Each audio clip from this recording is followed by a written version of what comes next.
We're on. Here we are. Scared myself seeing myself there. I thought it was first thing in the morning. I was looking in the mirror again. How can I handle that once a day? Why would it be first thing in the morning at 7 p.m. at night? I don't know. Already then. I got no idea. Hello, everyone. Welcome for another riveting episode of Large Scale Live. Riveting, unless it's welded. Well, we're steam engines, they're riveted. I hope everybody's doing well tonight. I see we got quite a few people in the chat already. I know I said hello to some of you personally. Those of you that I've missed, all 67 of you since then. Hello. Hello. And we got a pretty good show for you tonight. We got a couple of guests. We're going to have a few giveaways to do. Nico looks all slap happy over there. I think he's been hitting the sauce before the show, maybe. I'm not sure. My wife is trying to call the dog over. Oh, man. See, there she goes. And she was trying to do it quietly. I'm like, what the hell is she doing? We're online. We're live. All right. So live on Large Scale Live, baby. Anyway. Philip Williams says he fits right in with the two of us. He has a lack of hair as well. It's yeah, it's it's kind of there. When I look, when I sit back, the light kind of like really gets rid of the you just haven't, you just haven't embraced it. Yeah, I just don't think I'd look good as a shaved lumpy potato head. I didn't say that you're a shaved lumpy potato head. That's what I would look like. Okay. Let's be clear about it. All right, let's get on with the show and stop talking about our potato heads. If you want to know why Larry Otis is referred to as the Sasquatch, you'll have to take that up with him when you see him in person. You have to see him in his Speedo. Then you can answer that. Nobody needs to see that. All right. Well, I'll tell you what. Let's hear a word from our sponsor, Split Jaw, here real quick, and then we will come back and go over some of the upcoming shows and some of the news announcements that we have. And we'll keep it moving right along. Sounds good. The following episode of Large Scale Live is brought to you by Split Jaw, makers of quality metal products for the G-scale modeling world. For rail clamps, expansion joints, bridges, and more, Split Jaw Products has you covered. For more information, visit their website at www.railclamp.com. There we have it. Anything going on in the chat there, Nico, that we need to? There's lots of people this evening. Somebody said straight potato water. I guess they're referring to your head. Oh, I was going to say. I mean, this is tap water, not potato water. And my head has too much moon shining. Sorry. It's what it is. I could get a hat if it's bothering everybody. That's all right. You're good. So, as usual, up on the website at good old largescaletrains.com, we do have an event calendar on there. If we have any events that you don't see listed that are large scale, 90% large scale, I don't really list all scale shows because you can find those everywhere. If you go over to the website under events, there is a submission thing there where you can upload the flyer from it or any other info you have. So coming up, the very first show that's on here is for the viewers that are over in the UK, as I say each time. This is the Midlands Garden Rail Show that's going to be actually right around the corner, March 2nd and March 3rd. And as always, if you go over to the website and go to the events, if you click into these all have links to the official pages that have more detailed info and everything on them. The next show after that you will see me at, unless something terrible happens between now and then, is going to be March 30th. It's the Midwest Region Large Scale Train Show. It's the Cincinnati Garden Railway Society that's taking place at Entertainment Junction. The show is a little bit bigger if you've gone to the ones they've had in the past. They're going to have door prizes. I think they're going to have a couple of clinics. What am I missing here, Nico? And you can go see the layout too. You can go and see, yes, the show is free to get into. If you want to go in and see the layout at Entertainment, like into their layout, you do have to pay admission to get into that. I do believe one of their door prizes, though, that they'll be doing is some free admission to that as well. So there's a possibility you could go, and if you don't buy anything, well, I guess yeah, I don't know. You're gonna have to spend some money one way or another to get there, I guess. But that will be coming up. That's from 10 to 4 on March 30th.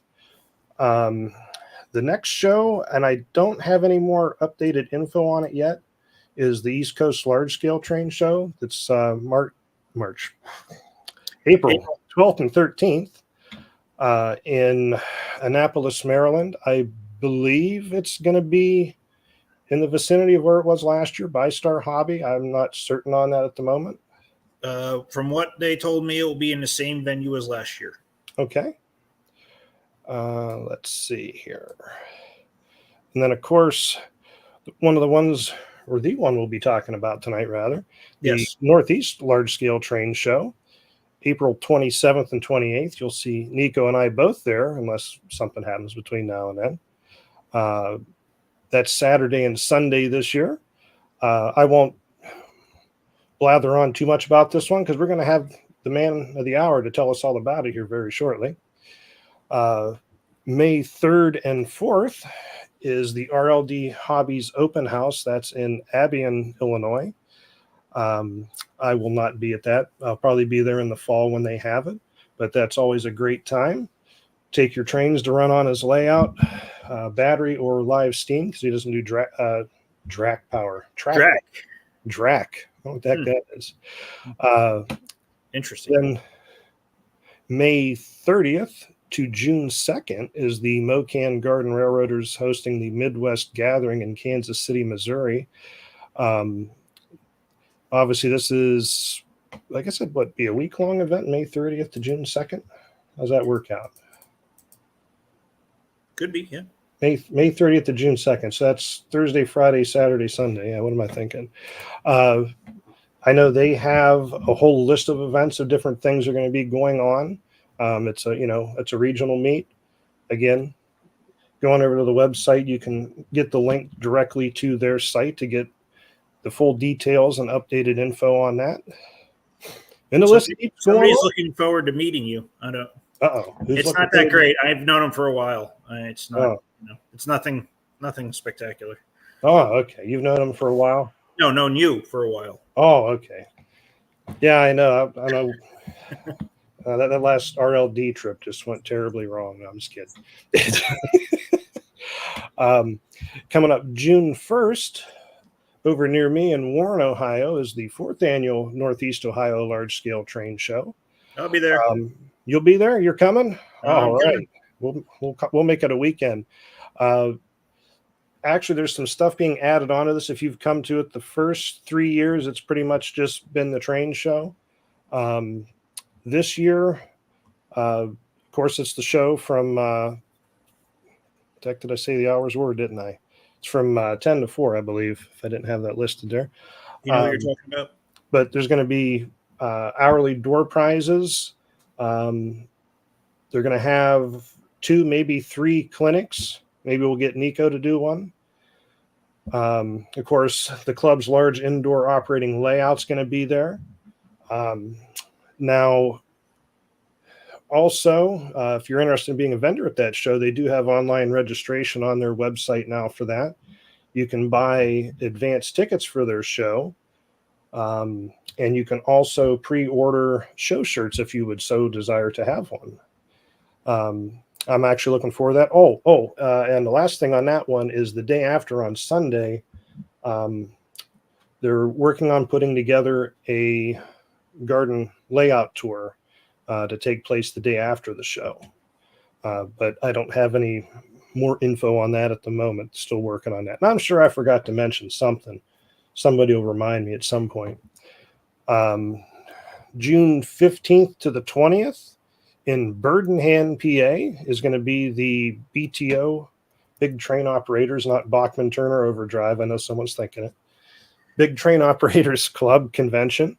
That is one of, I think, the only one that's on here. I could be wrong, that you do need to be a member of the club to attend that. Their yearly dues are not excessive in any way, shape, or form. I find it fairly reasonable. You get 4 magazines a year. Oh, yes, what Darren said there. The Northeast Ohio show, which was 50 tables, they sold those out already.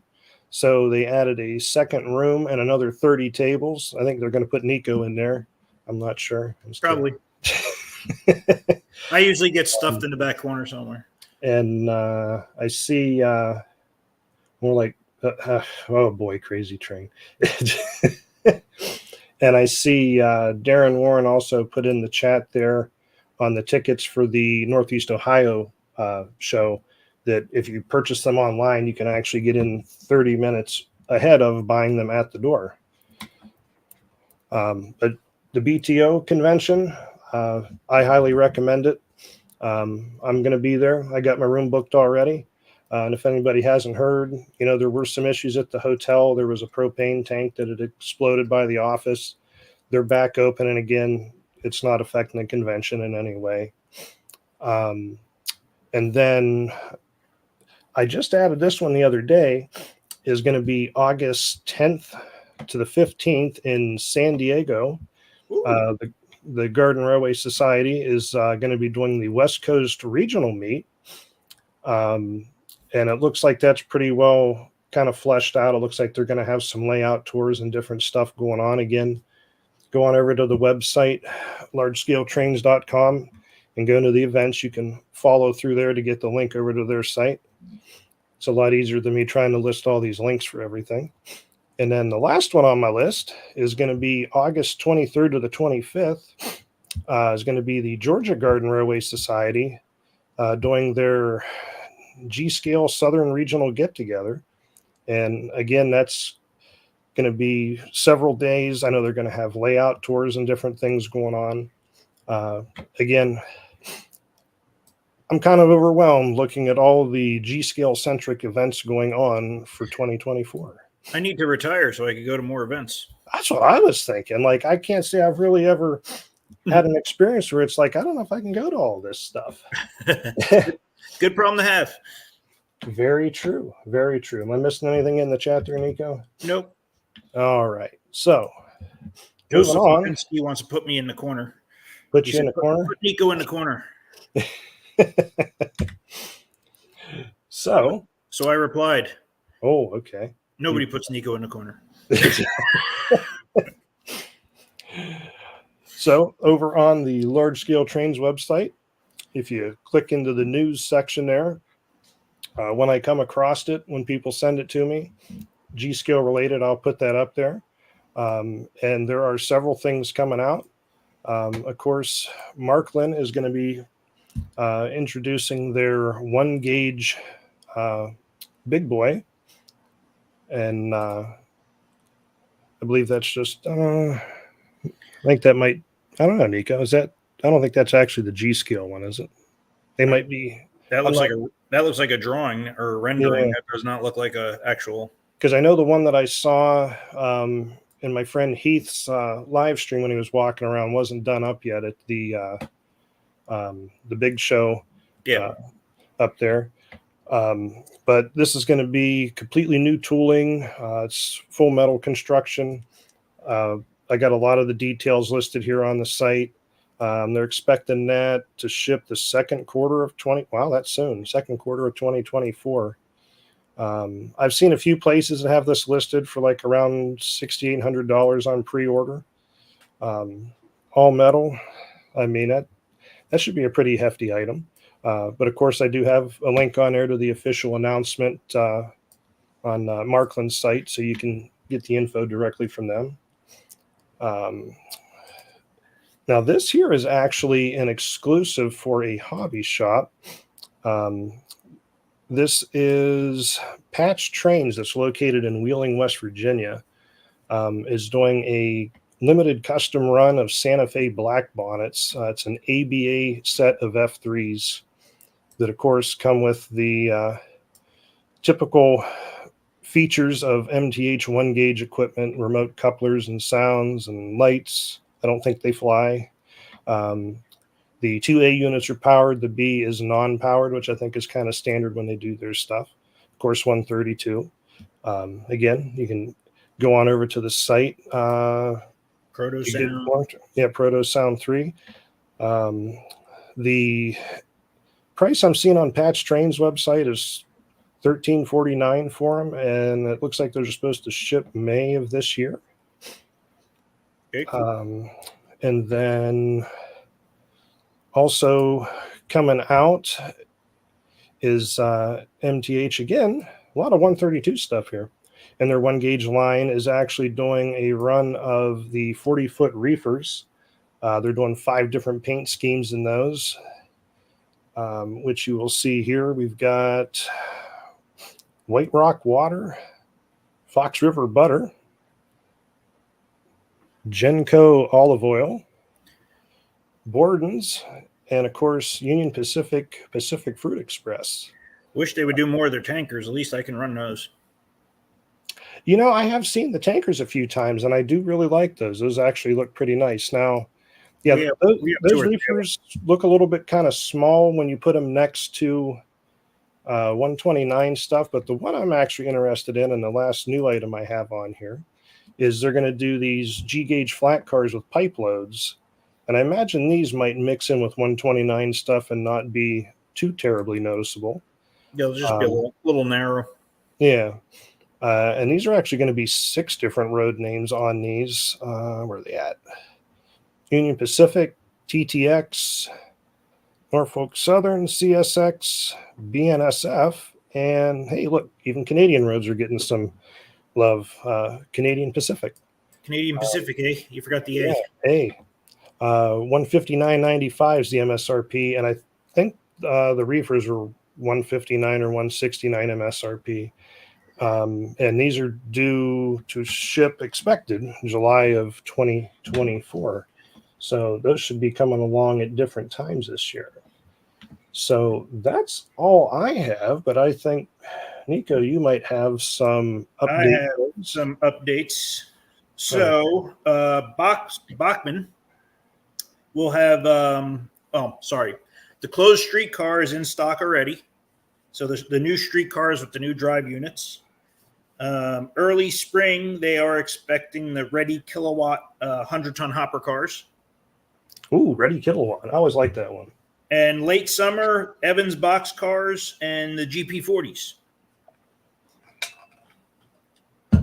So that is what's coming from Bachman shortly. I like Chris Nutt. Don't forget the A. A. Don't forget the A. And then just if I could, on my own little website here, I guess I can't scroll. You got to put your mouse over top of the browser to scroll. Over the top of the browser. Yeah, you can't scroll on the StreamYard screen. You got to go. Let's see. Is it working? I thought I had. There we go. Okay, it's working. It takes a second for it to catch up. So we added some new products. We got a lot of handrails in. Handrails for the Dash 9, SD45s, GP40, SD45, circuit boards. These are the original aristo-craft SD45, Dash 9, FAs, U25Bs, all that good stuff. And let me go. Let's close that one. I'm not as good as you are, Andrew. I'm glad I have that recorded. Yes. Share screen. Let's go to the next one. I have that recorded. Ooh, that's that. This one is a good one. So a lot of people have been looking for this one. Did it come up yet? Oh, okay. This is the printed circuit board for the pickups for the E8 SD45-9 engine. So this is the circuit board that's mounted in the truck itself. We have those available. And let's see. Can remove that one. Sorry, I know I'm not as good.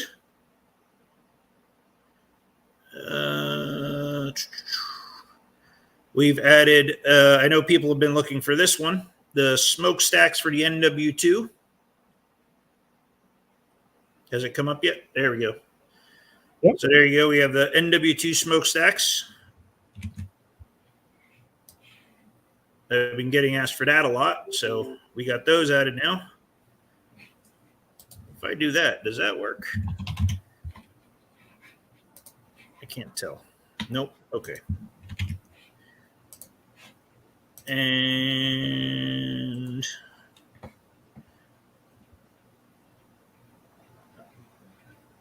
this one, some people should like. Looks like Coastal Nomad needs the NW2 stacks. You can go right on 4trackr.store and order away. Yep. I actually have that at the bottom of the screen. So that's what I forgot to order. I've been getting asked for these for a while. And that is the SD45 and GP40 custom 3D printed snowplow. And that goes on with minimal modifications, right? 2 screws. It goes on. Well, when you take off the footboard that's there now, there's 2 holes for where the footboard goes in. Comes with 2 screws. It screws on right there. So this is screwed on. It's not 2 pins that's just going to snap off on you. And it fits right up in there. The factory MU hoses slide right through. Yep, you slide it up from underneath. As you can see, the coupler still works. Stock Aristo coupler works. And that's a GP40 that it's on the front of right there. And let's see. GP40, is that Boston and Maine? That would be a Boston and Maine that was there. It used to be mine, and then I sold it, and now I have it back.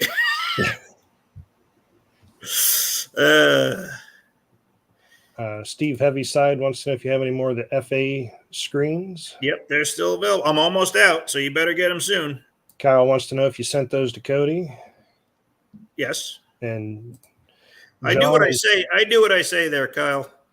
And John's looking for RS3 short and long handrails. Those I do not have. Those you do not have. No. All right. We'll forgive you, I guess. Well, I don't have everything. I'm sorry. I wish I did. I've been getting asked for the steps for the SD45 and GP40. So we now have those available. So you get a set of 6, right and left, and you can see them there in the front pilot of the SD45. Oh, nice. So there's the set. I still need those -9 steps. Yep, that's my next thing. I'm working on it. I have a list of people I'm going through. I just did Cody's Atlantic connecting rods. Ah, yes, he told me about those. Yes, I just designed those last night, and I got to print them.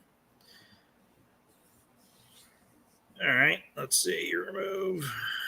Sorry, I know I'm going slow. What? You going slow? Get out of here.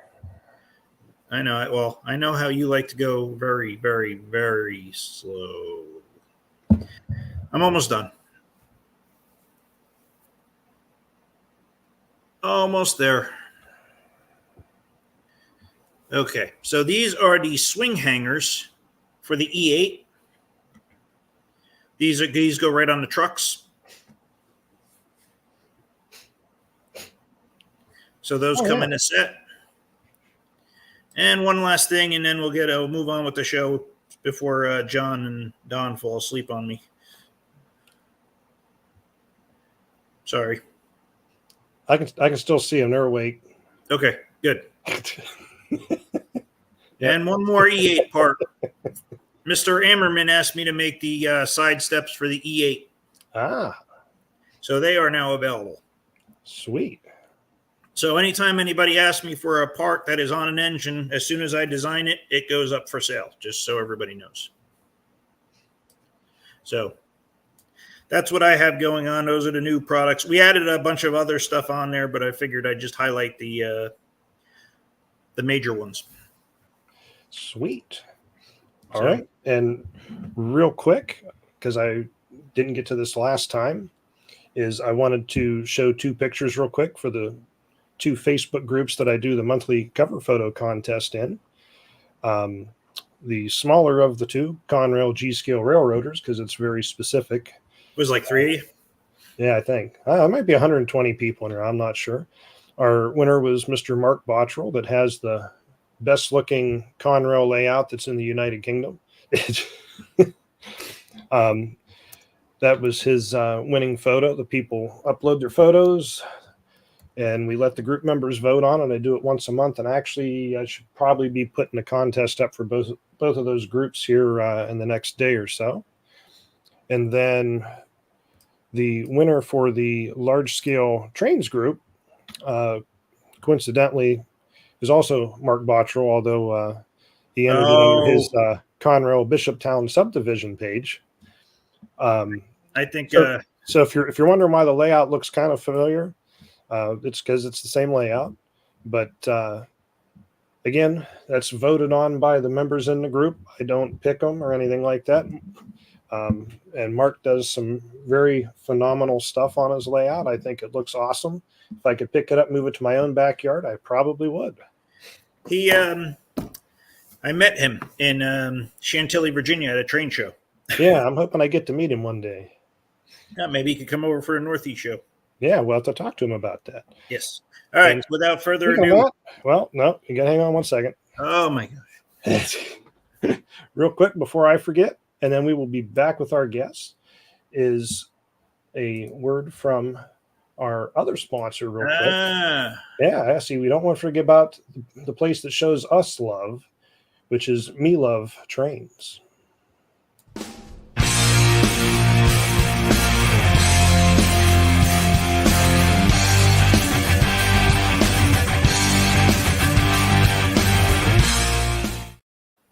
All right. And with that said, we will bring up Mr. Don Sweet of, and I always say it wrong, not radio control, it's remote control systems of New England. And of course, Mr. John Sacerdote, that I'm sure just about everybody in the world knows who he is if they go to the big show up in Massachusetts. Man, the myth, the legend. Talking about you, Don, I think. How you gentlemen doing tonight? We're doing great. Thank you guys for having me on. I appreciate it. Anytime, John, anytime. Happy to be part of this. What did you call it? Riveting broadcast. Okay. Yes. I can't even get out of my seat. I'm so riveted to it. Actually, I am. I enjoy talking to both of you. When I met you in person at the Northeast show last year, Don, I realized why it was so hard for me to get a hold of you, because everybody wants to talk to you. That's because of John's shows. You know, you got to come to John's shows. It's just, you get worn out. But, I can thank Don for, setting up that banquet last year before John even knew about it. Yeah, that was fun. He goes, "You're having a banquet, right?" I see Kay's name. Said, "I'm not sure." He goes, "Well, I already asked 38 people to it." I said, "Okay, we're having a banquet." I signed up for this year's already. Yeah, I saw that. There's actually a lot of people have signed up, and we're moving to a bigger space for the banquet too, so it'll be great. Sweet. So what can you tell us about this year's show, John? Oh, gosh. All kinds of stuff. This year, it's a Saturday, Sunday instead of Friday, Saturday. I should have gone with my gut last year, but I didn't. But we should have a lot more fun. And the show on Saturday is 9 to 5. And I'm trying something I've never done before. On Sunday, it's 9 to 4. So we're not open a little bit later on Sunday as we do with the large show. But I want to see if it makes that much of a difference. I don't think it's going to. Plus, it'll get our exhibitors out a little bit earlier so they don't have to worry and all of that kind of stuff. So we're going to try that. But all kinds of stuff going on. Dragon Bragg is going to be back, and we're expanding White Elephant, if you could believe that or not. If you've only got a couple of items, you could put it on a White Elephant table. But we actually have what's called casual seller tables. And if you've got a lot of stuff, two things. If you've got a lot of stuff, you could rent half table space. We should have, with 250 or so tables, we should have enough space. Although we are inviting a lot more people this year, so interesting how quickly this is growing. But the casual seller, if you look at the Massachusetts Department of Revenue specs, you don't need to pay sales tax. If you've got equipment that you're just trying to offload and you're not doing this for the sake of making money, you don't need a sales tax number.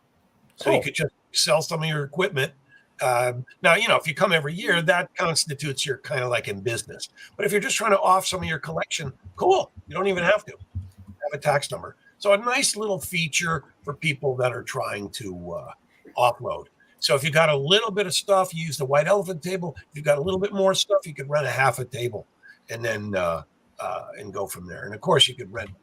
There's still some tables free. So if you've got a larger collection, you're certainly welcome.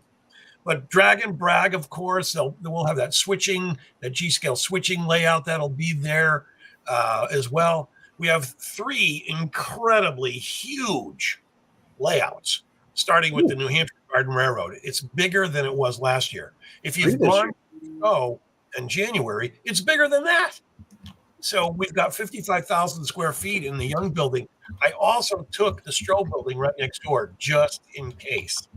Now I'm trying to actually cram as much as I can in the one building, but if we've got a second building with 35,000 square feet if we need it. So interesting stuff. So that should be fun. Larry was asking if you're going to be in the Better Living Center, but obviously you just said you're not in the Better Living Center.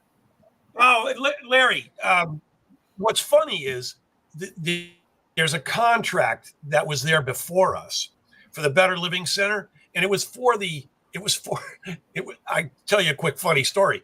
It's for people that supply food to gas stations and convenience stores and stuff. So it was on Thursday at the BLC, and they couldn't turn it around fast enough. And anyways, our guys were going over there for free samples all day long. But that contract ends this year. So I've already got the Better Living Center for next year. Great. That's good news. Yeah. And that's a ton of space. That's 135,000 square feet. So that's big time. And we only need to take as much space as we need. So that'll be great. So yeah, we'll be back in the BLC. I like the layout for the office better. There's more concessions there. There's break rooms upstairs for folks that want to use it. So it's a lot nicer building. Although everything that we need is in the Young building, just on a smaller scale. So 3 large railroads with New Hampshire, Hudson Valley's showing up for the first time this year, and Central Connecticut. So we've got 3 rather large G-scale railroads. So we're looking forward to that. Another new vendor exhibitor who was at the Railroad Hobby Show in January is called Figure Fusion, and he's got a color 3D printer, and he'll print G-scale. After they scan you in a matter of 10, 20 seconds, they'll print a G-scale figure of yourself. That's really cool. And oh my gosh, you should see it, Nico. I saw a couple of his samples, and they were like, the print. It's a big time Hewlett Packard printer. I've not seen it in person, but it prints in color. You don't have to paint it, and the stuff comes out looking really cool. Huh. So he'll be back. So I can get a John Sacerdote for my layout then? Yeah. We, and when we first started talking about this, Andrew, we were talking about trade. We use them like trading cards. I'll give you 3 Nikos for a John Sacerdote. So silly fun, but it'll be cool. So and believe it or not, there's actually something for the kids this year. I'm still talking to the guy. But if you've ever seen in the back of the Mallory building at the big show, there's that trackless train. He wants to come to this train show. And he'll probably, because the weather should be nice, he'll probably circle the building on the outside. There's no room for him inside. But so we'll give kids rides, we hope. So all kinds of stuff. Charlie Rowe, of course, will be there. USA Trains. Nico will be there. Andrew, you'll be there. Don, you'll be there. And so many more. Star Hobby will be there. Bachman will be there. So we're really plugging away, trying to make it bigger and better as we can. This is only our second year. and we were in pretty good shape last year as far as profitability. So we did well. But to me, it takes like 3 to 5 years to get really established. So we're not going anywhere for a while. But we keep plugging away and making it the best that we can. I'm bringing 10 people with me this year, so.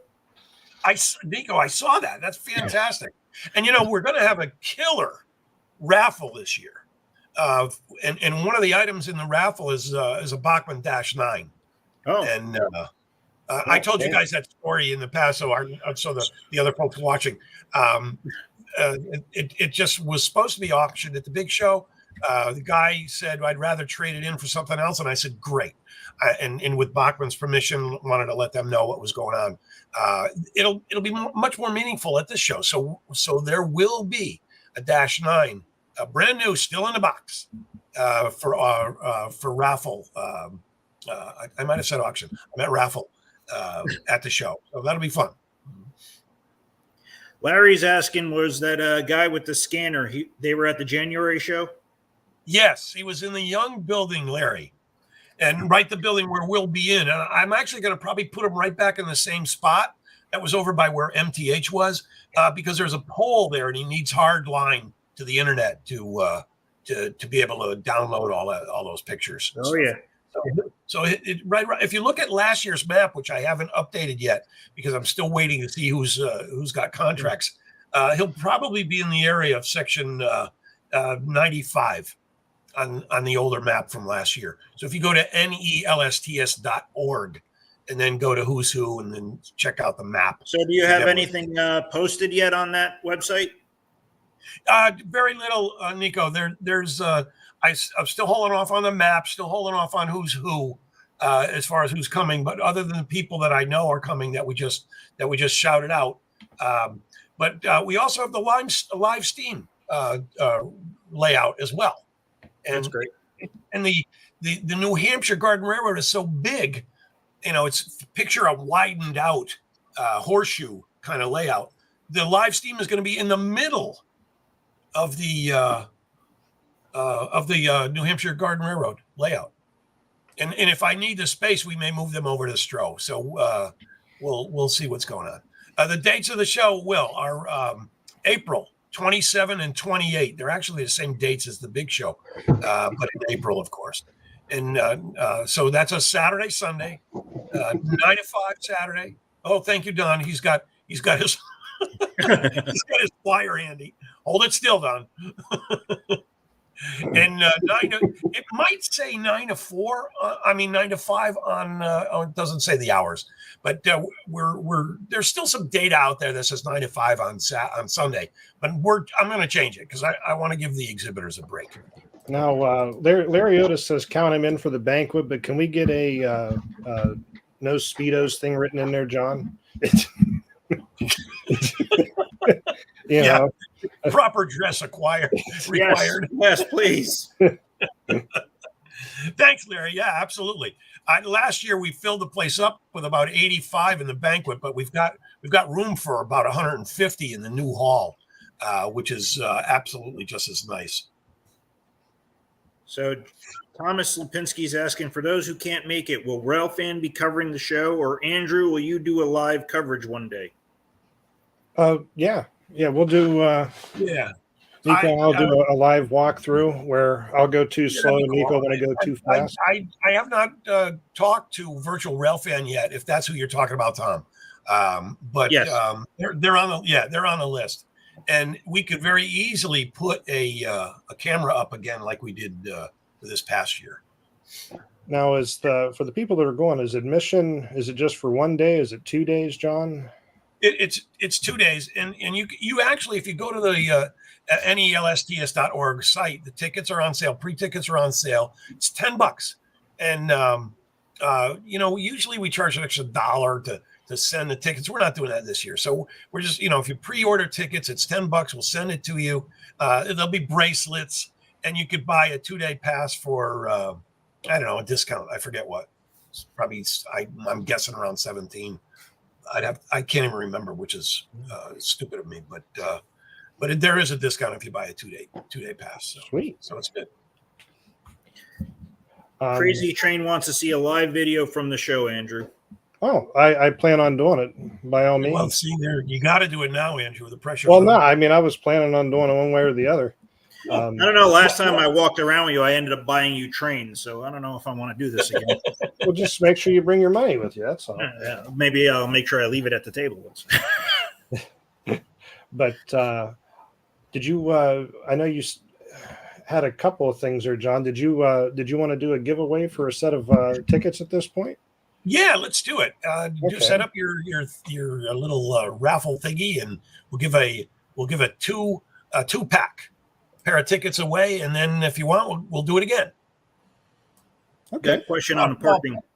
Parking is $5, controlled by the Eastern States folks, and we have little to say about it actually. $5 per day, correct? But it's only per day. You could get a hang tag if you're coming both days. There's no discount. But it's a hang tag that allows you to come and go as much time as you want for $10. They'll be on sale on Friday before. So if you're in the area, come on over and pick up a hang tag if you want. But there's no discount by buying the hang tag. You don't control that. I wish we had some say in that, but we do not. And for people that aren't used to me being ready, you can actually go ahead and enter for the giveaway of the 2 free passes. It's just hashtag LSL in the live chat, and that will enter you into the drawing that we'll do here. And well, I guess when the entries stop coming in, but in a few minutes, 4 minutes, something like that. I'll keep an eye on that. Oh, I see Stephen Barry put it in. Another thing I wanted to let you know about is, Steve and Melinda Junks, they put on these clinics for kids. They're coming, and we've got 30 flat. Well, we will have 30 flat cars so that the kids could build loads for them. We also have 30 buildings where they could paint, and in each case, we're going to do classes of 15. So 15 of the buildings, 15 of the flat cars on Saturday, 15 and 15 again on Sunday, and then the New Hampshire Garden Railway folks have already agreed to run the train around the railroad with the flat cars. We're in the process of raising flat cars. I need 30 flat cars. If anybody's got some old flat cars that they want to donate, that's great. Not necessary, but we could always use the help. And this is all for our Kids on Track program to get the younger generation involved in trains. And a big thanks go out to Steve and Melinda. They've done this at the National for the last couple of years, and it was very successful. So that'll be fun. And the New Hampshire Koi and Pond Club will be there again, or New England, I think, and with a water feature and stuff. So we're going to put the buildings around the water feature and take some pictures and that'll be nice. Yeah, it'll be fun. Got to include the kids. We got to remember that we got to keep this hobby going. So we invest a lot of time with the kids. It's for kids 15 and under. They don't have to pay to get in the show. 15 and under kids are free. Oh, Larry's asking, what kind of flat cars are you looking for? 4-axle, or it doesn't matter, just flat car? Doesn't matter. Yeah.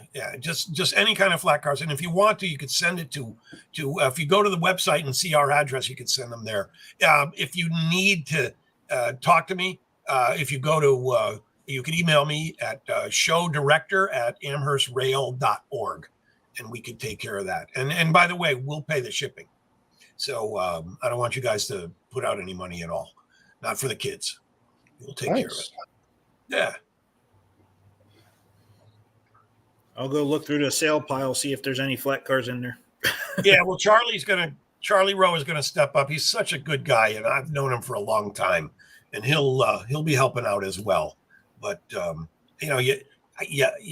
a part of you that hates going back to the same folks over and over again, and yeah, because he is so generous. So I don't like taking advantage of it if we can't, if we don't have to. So. And we have a big G-scale collection ourselves, and we're in the process of building a 1 acre G-scale railroad in the backside of our property. So we've got a bunch of flat cars, and those. You should see the one of these days, Andrew. I'll bring the plan for it on, because and we start work on it on Saturdays coming up in mid-March. If anybody wants to come around and help, come on over. We could use the help. Except for Don Sweet, he can't come. Wow. Actually, Don, I will say that Don is providing. This is not going to be electrified except for a couple places, for kids and stuff. And Don is helping us with all the battery power and all that kind of stuff. So, in all seriousness, thank you, Don. My pleasure. So we just got a question. Obviously, you can buy tickets, like you said before. There's a single day price and then a 2-day price, correct? That is correct, Nico. Yeah. Okay. John has just asked for the raffle. Can you buy tickets anyways? I really never thought of that because you don't have to be present to win. Our ticket sales machine will handle that. So I got you. Yeah. Let me think about that, John. The worst case is, John, send me some money and I'll buy tickets for you. Trust me. No, seriously, we'll work something out. Hey, we're still got people entering. Yep. So Dunbar says, you're very hard to get a hold of, Don. He's right here. I don't know what the problem is. He's right there. Dunbar. Don is very tough to get a hold of. Yeah. Not me. I was all set to get all defensive. Well, I was going to say, John's like the easiest person I know to get a hold of. Yeah, just call me. Call me or email me. I'll always get back. And of course, Larry Otis that's saying it's shocking that it won't be completely electrified. Larry, parts of it will. We're going to have a big kids area for Thomas the Train and all that kind of stuff. So, and we've got already plans to get electrical all throughout the, underground. So, if we ever needed to, we would be able to. But I just want to be able to not worry about the track, and connectivity and all that kind of stuff. So, I think battery is going to be a lot of fun. I'm still track powered. It helps keep you grounded, doesn't it? Yes. Oh, and you know what else, guys? You remember the old Chester and Beckett Railroad, the C&B? Yeah. That's not coming this year because it's in storage at a climate control warehouse, but we're not sure what to do with it. The Amherst Railway owns it, and so I'd welcome any ideas of what we could do. I'd love to see it in a museum somewhere or something like that because it's such a beautiful layout. Problem is, it's a point-to-point railroad, and if it's going to run, someone's got to tend to it. But I'm open to suggestions as to what we should do with that beautiful layout. It was in 2018, Great Model Railroads, if you remember that article. Yeah. Steve wants to electrify Larry's Speedo. I don't think anybody wants to see that. Ooh. A lot of people jump to your side here, Don. Yeah. That's the point. We're not beating Don up. Don is just a busy guy, and everybody wants to talk. I was going to say he's a busy man. That's all. Yeah. To your defense, I should say. That's what I was trying to get to. But I think, I was going to say that somebody else put in a hashtag. We'll give it another moment here. Go. Then we'll. There's been one random one. One. All right. Yeah. Well, let's do the drawing for these real quick. Yeah. But don't run away. There's still more after this. So let's see here. That. And as I said before, the animation you see when this drawing is taking place is just that, an animation. There's no way in the amount of time it takes for it to scroll through, the umpteen different people that have entered.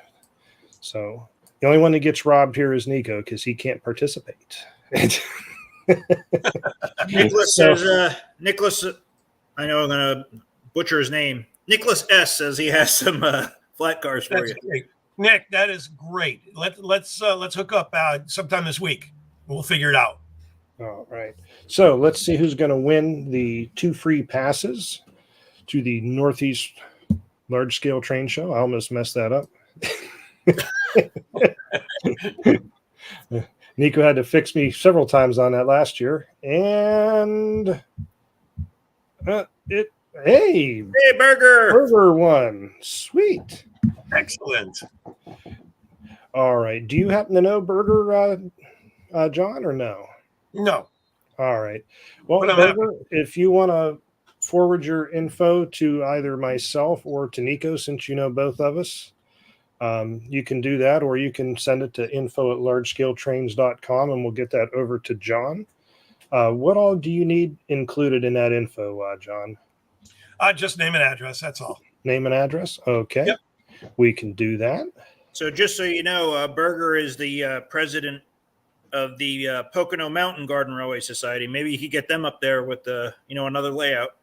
Oh man, I love it. Yeah, the more guys, the more we can do to promote this hobby, the G scale portion of the hobby, I'm in, because we'll have the room, especially next year. We have the room this year if you're interested, but it's awfully short notice. I get that. Yeah. I want to see so many people want to come, John, and you don't know where to put them. I am bound and determined to make this on the same path as our large show, the Railroad Hobby Show. So keeps growing. I see us getting there. I really do. I'm not giving up, not for another several years. So it's too much fun. G scale is just too much fun. And who knew? I honestly didn't know. But the more you hang out and see this stuff, the more fascinating it is. The more it draws you in. Just running trains is one thing, but large running trains, oh my gosh, that's even better. I like just being outside and you're actually dealing with the elements. Yeah, Nico, for years, when I was in high school, my first job was at a nursery. So I have a whole gardening thing, that I still love to do. This is like the perfect match. I'm crazy for trains. I love the garden. Oh my gosh. So yeah. I'm really looking forward to the weather getting nice again so we can continue outside. Hey, should we give another 2 sets of tickets away? Here you go. Here's another one. Southeastern Pennsylvania Garden Railway Society would like to be up there next year. Absolutely. You just let me know and we'll make arrangements. We'll get you up there for when we're in the big building. That'd be great. Yeah, absolutely, John. 7, 8, 9, 10 G-scale railroads filling that building. We had 50 operating railroads at the big show. That's what I want to shoot for. I want to shoot for tons of operation, so people can see how much fun this is. One thing we were always trying to do at the East Coast show was we were trying to tie all the layouts together. Wow. There was a gentleman from. Go ahead. So there's a gentleman from a Cincinnati club. He was trying to get us. He was going to bring all the modules to connect them. So every module layout would be individual. But then he was trying to make it so you could go from one layout to the next layout to the next. Some sort of adapter. Yeah. I like that. I don't know enough. Are the specs all the same across the country? Probably. I guess not, huh? Well, most of us have gone off of the Connecticut. So the original guy that did the modular drawing was part of the Connecticut club. Oh, cool. Okay. So a lot of them are set to those standards where it's 42 inches high, I believe, and 4 inches and 11 3/8 track centers off the front edge. So a lot of them are based off of that and could interconnect. Oh, that's cool. All right. Well, what I was going to say earlier was New Hampshire is already bragging that this is the largest G-scale railroad in New England that'll be at a show. Wow. Yeah, they always had a beautiful layout. Oh my gosh, yeah, it's gorgeous. Yeah. In case anybody missed it, the second giveaway is up and running already since John was ready to throw out 2 more free passes. And okay. Apparently people didn't miss it because I see the hashtags going in already. That's good. They're ready. Well, is there anything else that we're not thinking about for the show coming up, John? Anything different from this year? I think we're in pretty good shape. I'm trying to get a couple of historical societies there just for the sake of it. But all the big names, as far as those that I mentioned, will be there. I'm still working on a couple others, and boy, if you guys could help me spread the word, and anybody that wants to attend, we'll make room for you this year. So just let me know. But other than that, I think we're in real good shape. But I appreciate it. So anybody that's interested in the Connecticut plans that were originally, floating around at what everybody based off of, if anybody's interested in that, just give me an email, 4track at Gmail, 4trackrr@gmail.com. I'll put it in the chat and I'll email them to you. That one. Nico, honestly, email them to me, please. Will do. Thank you. Yeah, I had forgotten all about that, Nico. I remember it was mentioned a few times, and then I never thought about it again. Yeah, we were always trying to, and we always wanted to get one or two clubs connected to make an even bigger layout. And then his name is slipping my mind, but the gentleman from the Cincinnati club, he was the one that was saying, well, instead of us all connecting, you could all be individual layouts, but if we had bridges to connect, that would just let you go from one to the next to the next to the next. And then you could basically, traverse every layout with your train, which would have been really cool. Oh, absolutely. That'd be a good use of Split Jaw's bridges. Yeah, there you go. We'll remind David. That's right. I see Chris Nutt wants to see Me Loves Trains up at the Northeast show. Is he going or no?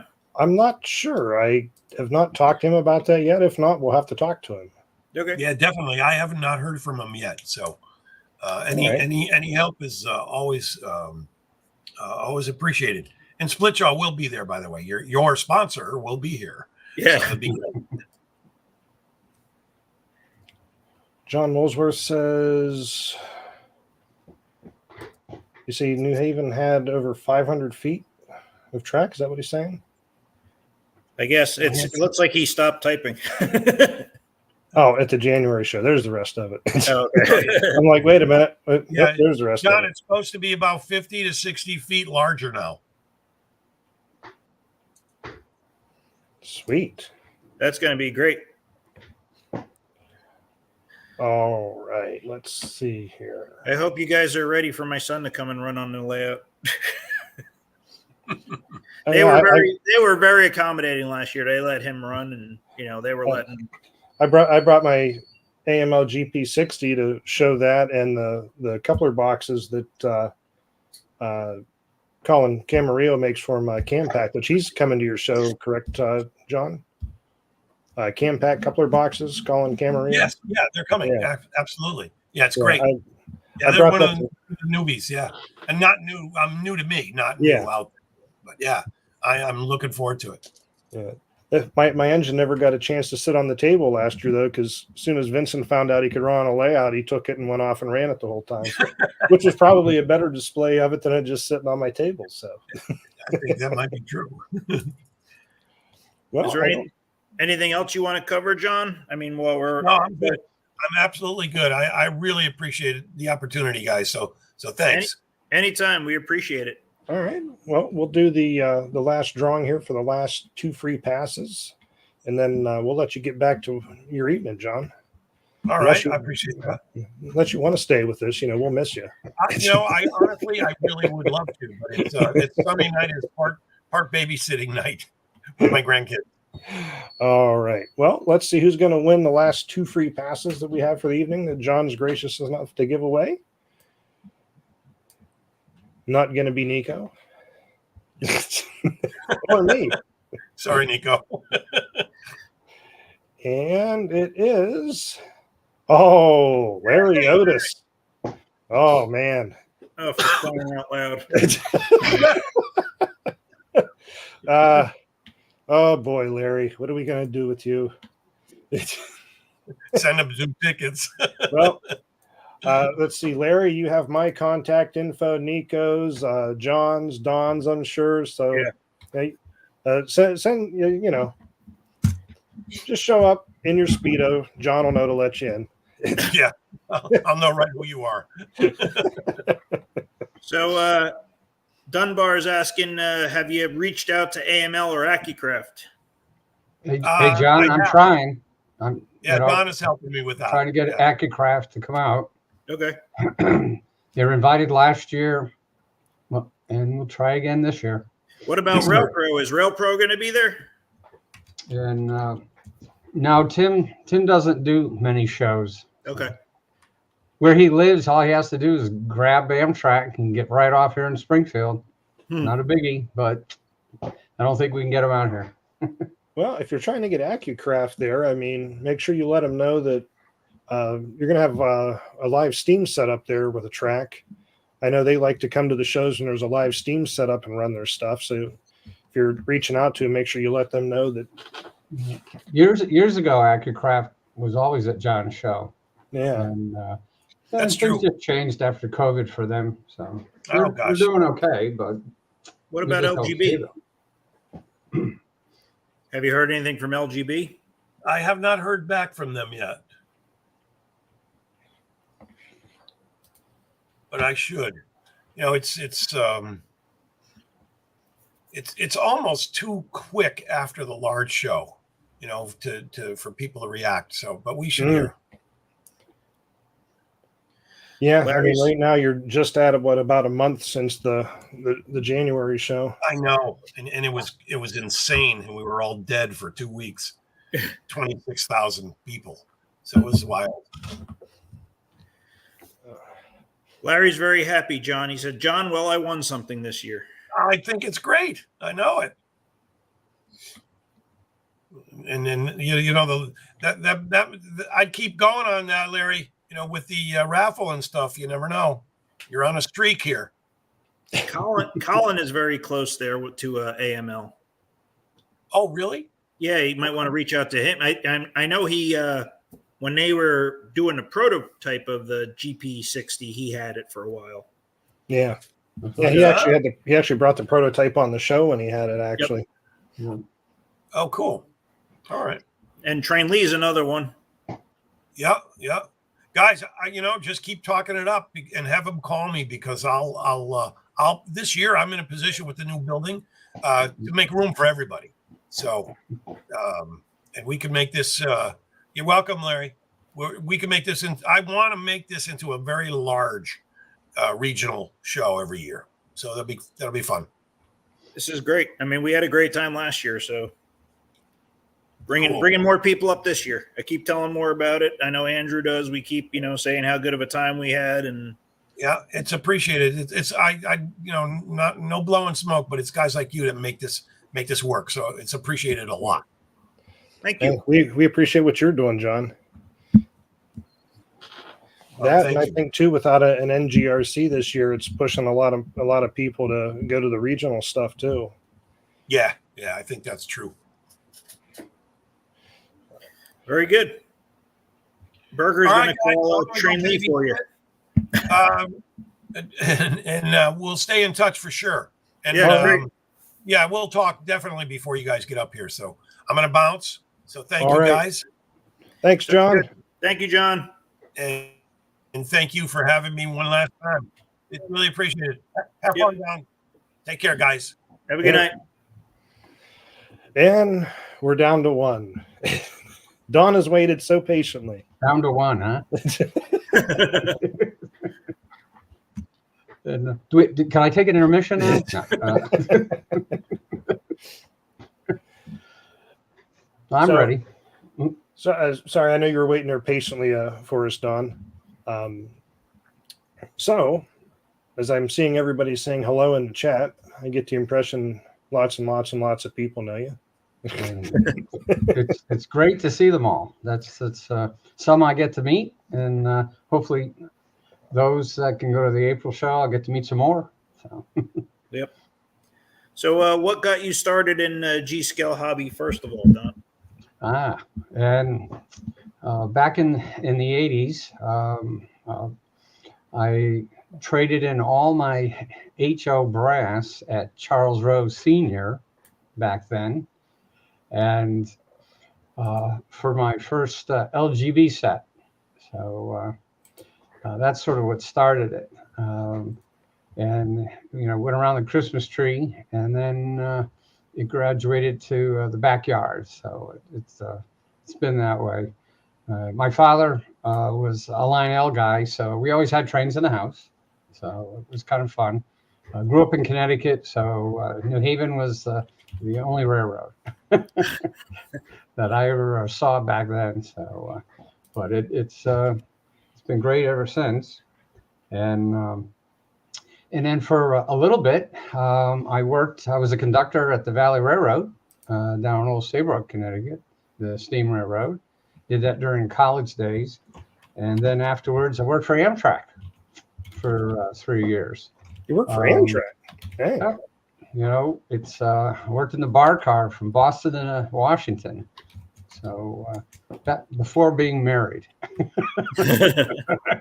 I could understand that. So the wild days, I'll leave it at that.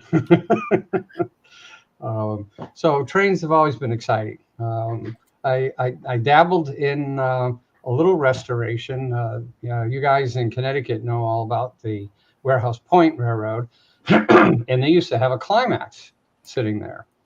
And Bruce Edgerton and myself climbed inside that climax, and I learned a little bit about how to ruin the inside of the ferrules on those tubes, so trying to use a torch. So, but always enjoyed the railroad business. So it's just a good time. And thanks, John.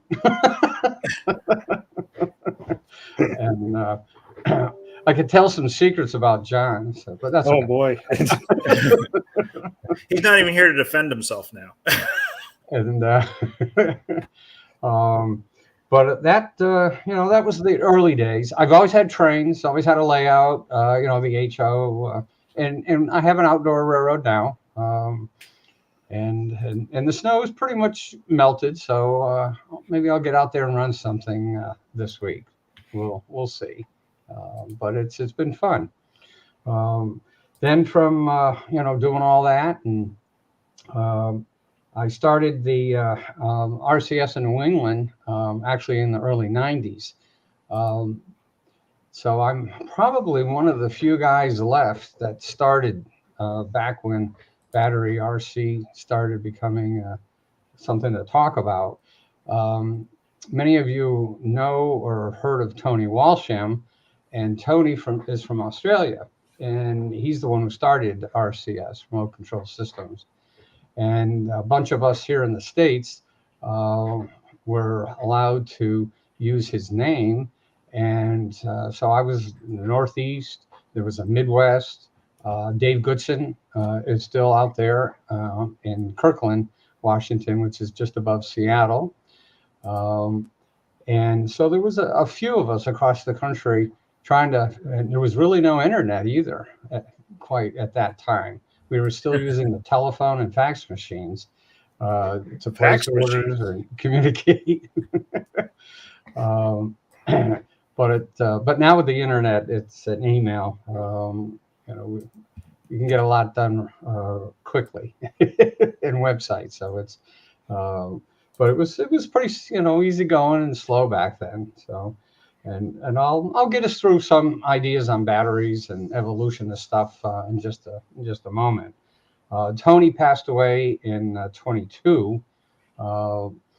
And so, but he was one of the pioneers, and I'll show you what the system looked like in 1990. So I got a few things my little museum pieces here. So we'll go through a few things. But if you like, what I could do is tell you a little bit more about how RCS approaches radio control, batteries, and we can answer questions or anything. I am going to turn around. You can all see a couple of tables behind me. And so what I'm going to do is, let's see if I don't screw all this up. I'm going to change the camera so you can see what's back there. And did that come out okay? Yep. So far, so good. And can you still hear me? Yes. We can at the moment. We'll have to see when you wheel over. You might have to change the setting, but we'll see. All right. And did the audio still follow me? Or do Yep. I need? Yep. So far. Okay. All right. So what I wanted to just show everybody is back in November, Andrew and Nico were talking about radio control systems and how they evolved over the years. And I think one of you guys mentioned using a two-stick radio. So this is actually RCS number 1.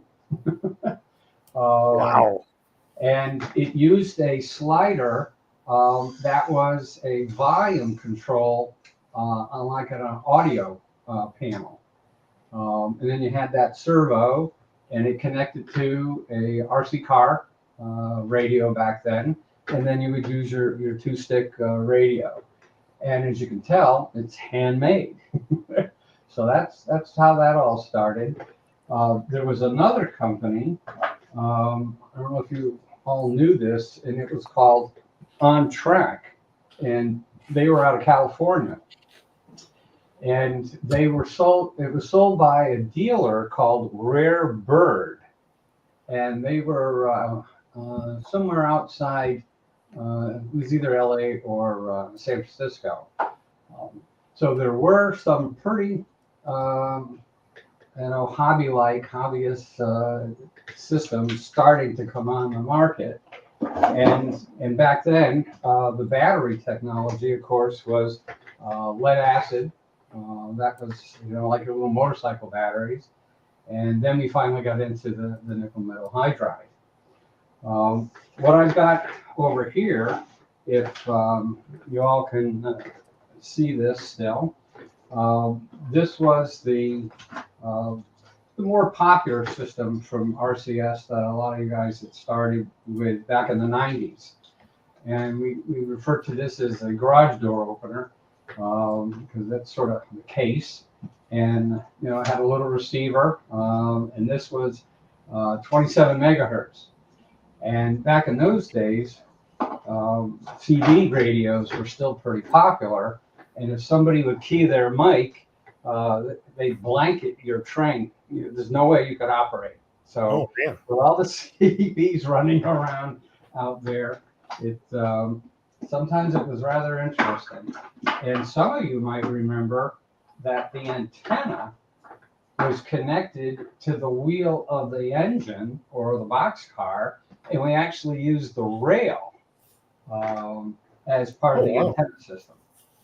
So I think we've come a long way. So and you can see I also have the Revolution here, and the train engineer really took it to the next level.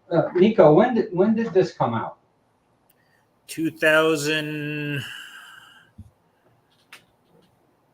2007. So it was a while. It was a while, but now you got yourself, a nice display, multiple train operation.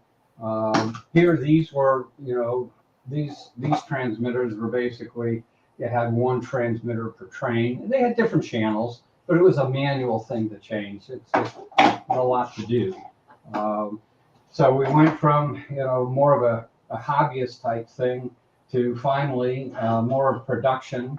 And the train engineer really did that. Of course, this one's the Revolution, I guess. The train engineer. They had the train engineer, which was they had it both in 27 and 75 megahertz, and then this is the train engineer Revolution, which was the next progression. There we go. That's it. And these are, of course, still made today. They're still, very, very popular. At one time, it was the number one system on the market. And then a little company called Airwire came along. I don't have a transmitter, so I'm sorry I can't show you what theirs, but it's similar to the Revolutions. And so the Airwire, then got into the world of DCC. And as what you need to know about DCC is it has all kinds of features and functions. And the HO people and the indoor people took advantage of it. And we got some of that technology from Airwire in the G-Scale module.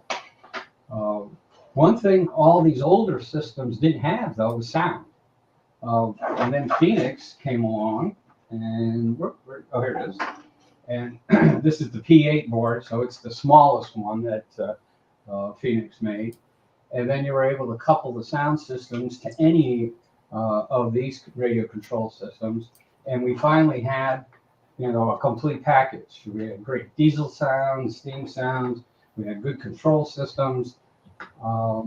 And I think at that point, I'll get into battery technology a little bit. It sort of all started coming together nicely in the 2000 timeframe. That now today, if those that haven't seen the RailPro system, this little board, I call it the granola board, the granola board. This is your sound, your control, and your radio. Everything is in this. So no more all these individual pieces. And those of us that do a lot of installs, this is a wonderful way of modifying somebody's engine. It's easy. You can do it. Those that want to use it as a kit, it's also an easy thing too. So this is there was a question back in November about DCC and RailPro, and RailPro is a hybrid system. And what that means is if you already have an investment in DCC, any system, Digitrax, NCE, LGB Markland, even MRC, in Bachman's basic programs, as long as it's a DCC system, this board and its HO counterpart will talk to your DCC system. So you don't need to invest into the whole system yet. We had asked for an upgrade path, and so they were, through software, made this a hybrid system, which is pretty neat. And then, here's the controller. So I'm not going to take up a lot of time to talk about all the specifics of RailPro. I do encourage you to come to my clinic at the April show. And that's where we'll have time to get into all those details. So this is just sort of a quick overview. I don't have a local link system, so I'm not trying to forget about local link. And I don't have the RailBoss, which is G-Scale graphics system. I do have Pico system here. I'm sorry, I didn't bring it down. But as you guys talked about in November, that's the key fob. And yeah. Hey, Don. It's here. I'll just show you real quickly because there might be some viewers who are not too sure what I'm talking about. And gotta love the German packaging. It's the size of a granola bar, and it comes in this big box. It costs a lot to ship. So here's the key fob we're talking about. So the G-Scale graphics product, or the Pico, they use this type of system, and you really end up having one for each engine. You can change the channels. There's 8 channels, but you got to go in and manually do that. So, and as you guys pointed out last time, you can buy these for under $30 if you lose one. But if you get 4 or 5 of these, you're going to have 4 or 5 of these little key fobs around your layout. I have a question about, Don, we have a question about the RailPro. Will that work with Markland MFX? And I believe it will. I personally have not tested with Markland's new products, but I do have customers who are using it with LGB's MFX products. So Okay. I don't expect it to, it's DCC, so I would think it should work. And I'm sorry, I'm a little farther away from the screen. Whoever asked that question, if there's some way that we can test it, or they could test it, then we'll know for sure. I work a lot with John's club, the Amherst Railway Society, and I work with some of the Boston groups, and that's how we tested the RailPro modules, this one and the HO module. The HO module, by the way, is is very tiny. So you can see how this will fit in an HO engine. And a lot of G-scalers, you guys have indoor railroads, and they can use, the hand controller, just like with the Revolution, because it has an HO. Nico, do they still sell the HO module? Yeah, well, they don't say it's HO. They just call it a micro receiver. Oh, Yeah. okay. All right. But with Revolution, you can use their different receivers, and just like with RailPro, you can use the HO or and larger. What some of your viewers have done, they take the HO module and they put it in a caboose, and you can do lighting effects. And some of you might know Dan Gilchrist, and Dan's in the New Hampshire Club, and he's quite a talented 3D printer fella. And I'll show you something you won't see too often. I just got this the other day from Dan. And so what this is for an Amfleet car, and it's a, excuse me, an Amtrak, cab car end. And Dan has, he 3D printed all this, did the detailing for me, and it's got all the lights in there, and it even has the flashing light bar and horn. So Dan will have that at the April show. You'll see it be functioning, because Ray from Bachman will also have a sample, a working sample of that as well. What I'll do is I want to go into a little bit about batteries and what I call install kits.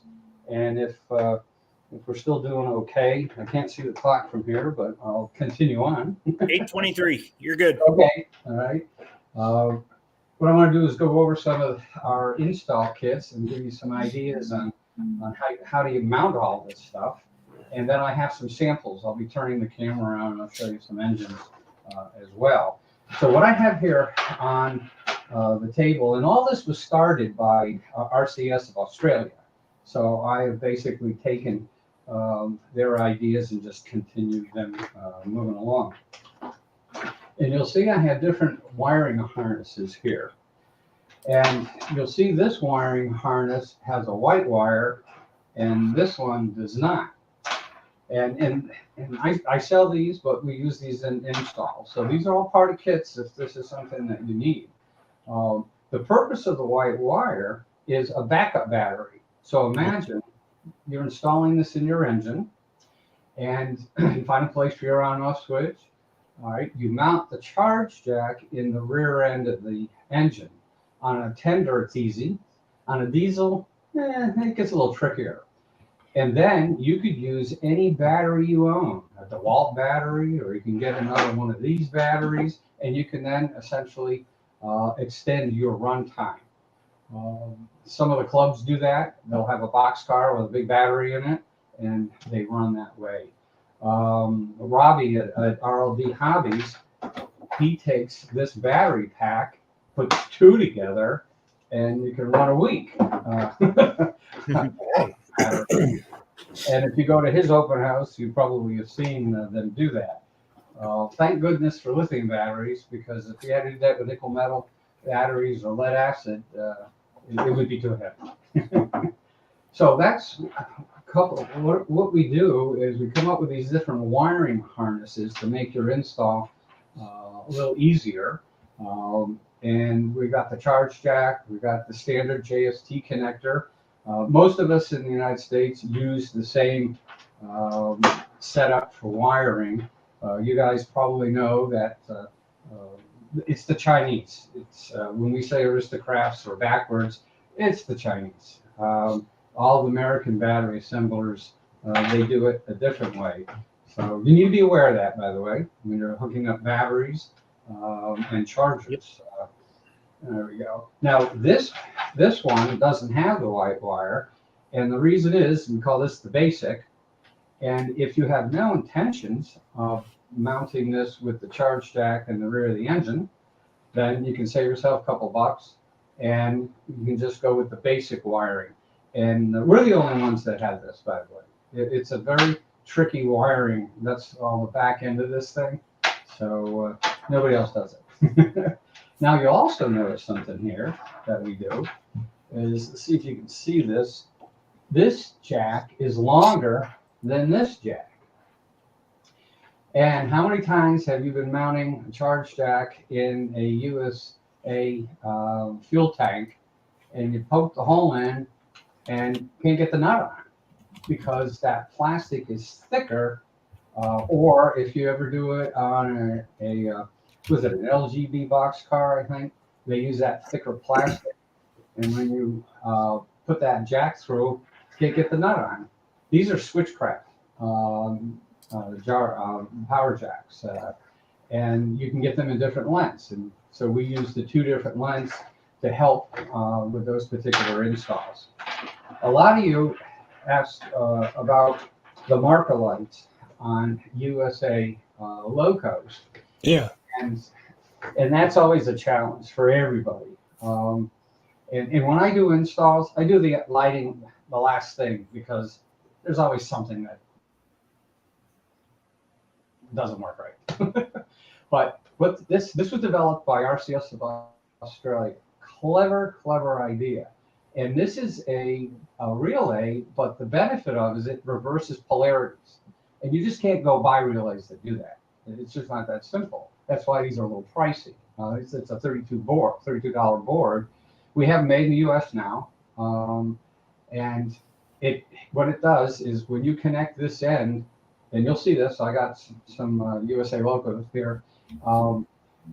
We connect it to their lighting board, and when you trigger your forward and reverse lights, it triggers the relay, causing the polarity to change, and then those red and green markers change accordingly. If those that are railroaders know that basically after the 70s and 80s, the railroads are getting rid of those markers because they're a liability. If the bulb goes out, technically they have to stop the engine. They can't run it until they replace the bulb. And if you look on the newer rebuilt engines, you'll see a welded spot right on where those markers used to be. But this will help you with your installs if this is something that you're interested in. You can also use it in LGB circuits too, and it just saves you having to rewire everything. Those that like to upgrade the lights, then you probably won't have any need for this little guy. Okay, batteries and chargers. All right, how are we doing on time, Nico? You're doing good. You got we're at 8:30. You got a question about any experience with Pico powered couplers between engine and trailing car for power or sound installs? And I'm sorry, what was that about the couplers? I believe he's talking about the couplers they use between the engine and the tender. Yeah. Yeah, because it's got like the 6 pins in there or something, I think. Oh, okay. Sure. I put the Pico back in the box. We just did one. It's a pretty clever idea. I haven't had any I haven't had any customers return those Pico steam engines with a broken coupler, but I think you have to be careful. But Pico engines are all pre-wired for DCC. So that means you got enough cables going or contacts going through that drawbar coupler that you could put everything in the tender. Those that have taken apart a Pico engine, and by the way, Pico gives you in their manual, just like Bachmann, wiring diagrams. So there's no mystery here what those pins go to or those colored wires go to. And essentially all you're going to do is whether you're using the Revolution, Airwire, or the RailPro, you're just going to transfer the wires from Pico's circuit board or the Soundtrax DCC decoder that's in there to your control system. And it's like the like, and it's works out well. So is that actually what's inside of those, Don? Is a Soundtrax decoder? Because I have a Camel back here that has the factory sound in it. And if you ever notice Pico steam engines, they have two different prices. And that's that $200 difference. The $200 one is the one that has the Soundtrax board in it. They have what they call an analog sound unit now, and that's actually their board. That's not.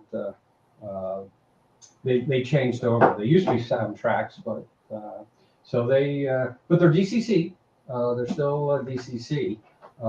One of the cool things with the Railpro board is, as far as I know, it's the only one that puts out 5 volts. You actually have 2 terminals here, screw terminals for 5 volts.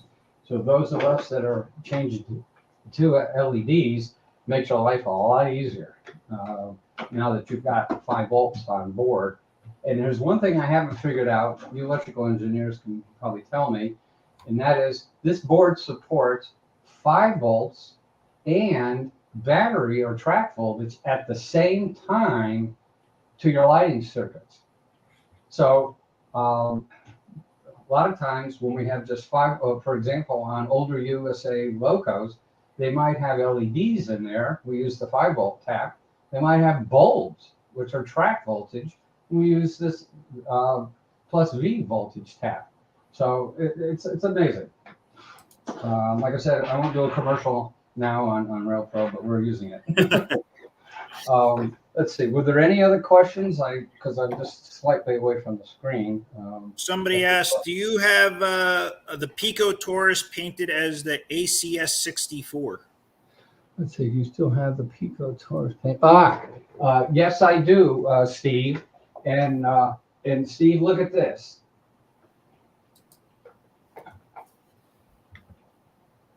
There it is. There we go. Don't want to move too fast. I'll knock somebody off the seat. Okay, let's just try to keep things moving along. But by the way, this is a GG1 sitting here. It's an MTH's version. And it's all DCC wiring. So with all the gazillion lights on it, you can actually do it. Okay, a little background on battery technology. All right, I'm not an electrical engineer. I'm a electronics salesperson, and I spent most of my time in more sales and technical together. But I don't design electronics. So if we have some battery experts in the audience, I'll always default to you guys if anything I give out is just not good enough info, or if it's incorrect. I want to know what's going on. But when it comes to batteries, we all know the evolution. We go from lead acid batteries, we go to NiCad, we go to nickel metal hydride. We all use nickel metal hydride for a very, very long time. And then all of a sudden, lithium came on the market. Well, you guys, for our trains, I'm grabbing a LiPo battery. Hang on. All right. For our trains, my criteria is to find batteries that give the longest runtime. Now, they might not be the least expensive out there in this case, but they are going to give us this runtime. And what I'm holding in my hand here is a 3-amp battery. And all you need to know is on your trains what the current draw is. And I'll just keep it simple. If your engine's drawing 1 amp and you're using a 3-amp battery, you should get a 3-amp runtime. 3 hour. Yeah. 3-hour runtime. And the good news is it's usually more than less. So here's a 6 amp, and in theory, you would then get a 6 hour. All right. Now, one thing is that there's 2 types of lithium batteries out there. There's more, but for what we're talking about, for the highway world, all right? These are solid. These are cylinders out of metal. That's lithium ion. Right? I guess I have a sample. I could show you what the cylinder tubes look like. This is LiPo. LiPo is what's typically in our cell phones and in our laptops, and they're soft. All right? It's a mesh and the chemicals like a paste in there, and it's usually the lithium polymers LiPo, they get in the news. But there's another side to this. These could be 100% safe. These can be 100% safe, but you have to use the correct chargers. All right. The only chargers that I sell are fixed chargers, not programmable. Now, there's probably quite a few of you out there that have programmable chargers because you were from the RC airplane days, and now the drones and the helicopters and the racing cars. And they would jam charge their batteries as quick as possible, 15 minutes or so, because they need, that power in that short period of time. And they would either charge them in ammo boxes or they would charge them in dry ice to keep them from getting really, really hot. So my rule of thumb with our train batteries is we don't want these to get hot. All right. It's not healthy for the battery. Why would we want to not let it run its pace, its lifetime? The specification of the battery is the manufacturer. So Panasonic, Samsung, LG Chemical, et cetera, Sony. All right. Here in the States, we use assemblers that put these together for us. All right. They don't really make these small batteries here. The bigger ones they do. The car batteries. I've got some 82-volt batteries for the tractor outside. And those are all produced, a lot of them are produced here in the States now. So the assembler that we use is MTO battery, and they're in Red Lion, Pennsylvania, right by the old Bud Corporation shops. And what you want to make sure, all right, if I don't suggest you make your own batteries, but you can. I mean, you guys have done it probably, and you're here today talking about it. But you want to make sure that whoever's battery you choose, it has what they call a protection circuit module inside this battery pack. And we just call that a PCM. I don't know if you can see it, but there's a bump and a ridge here. And on this particular battery, that's where that board is. And that board's very, very important. All right. There's two versions of that board. All right. I use the expensive version. That's why my batteries are $10 more than most of the others out there. And that board does four things. All right. The first thing is it prevents a short circuit. All right. If this red and black wires get shorted together, just say you're doing an install and by accident, it could kill that lithium battery, and then you're out whatever you paid for it. I've seen it happen to a few people. Yeah, it's scary. Yeah. These PCM boards, all right, you would have to ask me, or you'd have to ask Robbie at RLD which batteries have the PCM board with short circuit in it, because they don't have a label on here. This isn't like UL and all that stuff, all right? But I will only sell the PCM board that does the short circuit protection. Otherwise, I won't touch it. So that's one thing it does, all right? The other three things that the other two things that it does is standard, and that is overcharge protection and then over discharge protection. That's been around a long, long time. One of the other things these new boards do, and you're not going to believe this, I can have a 12-month shelf life on this battery. 12 months, really? Wow. In the wintertime, my trains are all parked outside in the shed. And we've been running 15, 19 degrees here for a while. And I can go out there and in 2-3 months, turn on, and I'll probably lost a volt. That's it.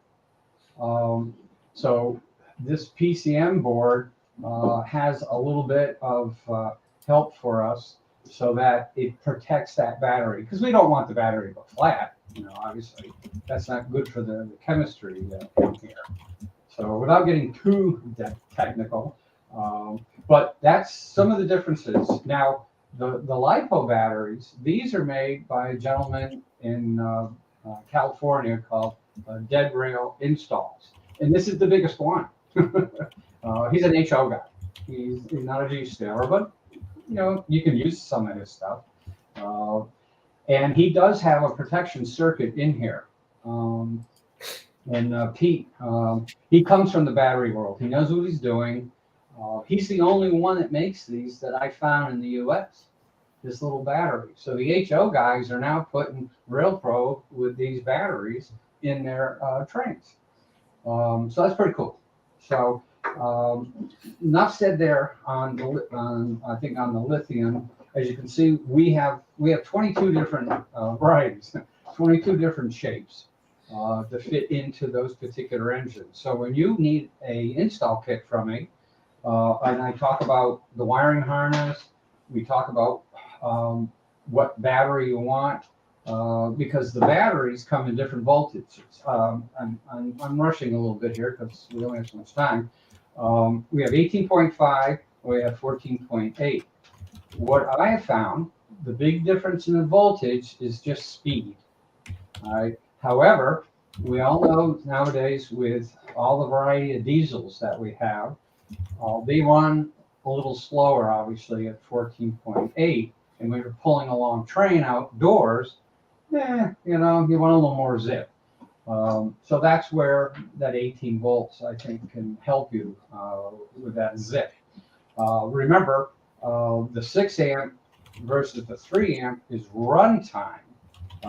So in most cases, you'll invest in a 6 amp battery because you want runtime. When that's important.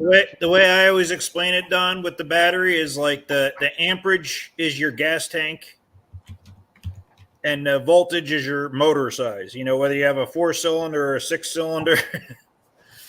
That's good. Absolutely. Yeah. Kind of makes it easier for people to understand. Absolutely. It's I get hung up on milliamps and amp hours, and Nico will get us out of that with horsepower and the size of my tank. Yeah. So that'll work. There we go. Hey, Don, I know you wanted to do a giveaway also. We have 17 minutes left. Do you want to throw that up there now?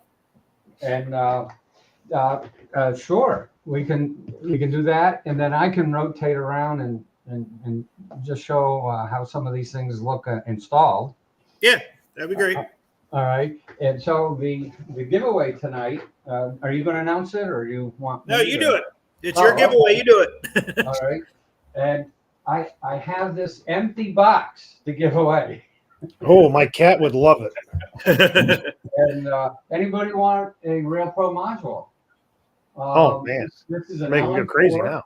SG, and I'll program it whether you want steam or diesel and whatever sound effects you want in it. So that's our giveaway, and enjoy. So I'm gonna get you hooked one way or the other.